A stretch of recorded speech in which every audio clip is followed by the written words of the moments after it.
on the podium.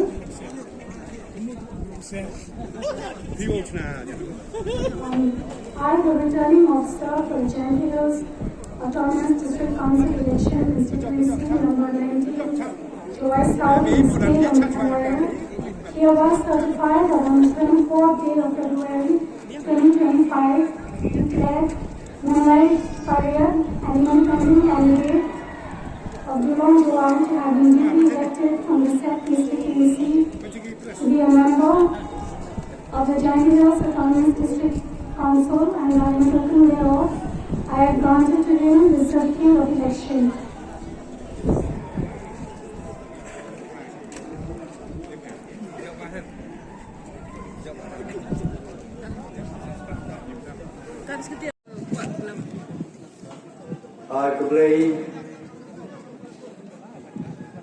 Kebetulan returning officer attended now the board.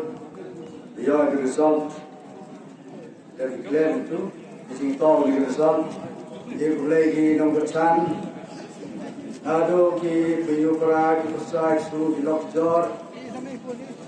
Bagi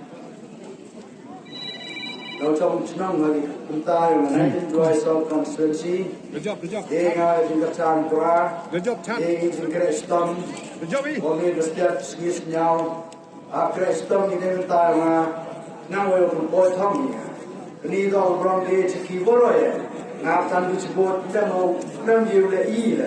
They get in the Chanoki, getting the Abdoki, getting canvas. Now we ski, now we the out, now we banai. They need a tikram. The Jingrash Tongi, they were your in the certificate, the man your damn top job, the man of MC of the 19th Jowai South constituency, such is it. Katuni talk a scene, Kun Ru, Managao MDC, attenders, Alice Council again, Katurangi, got up 10 George Command. Nito Jinglar Tiona, Brego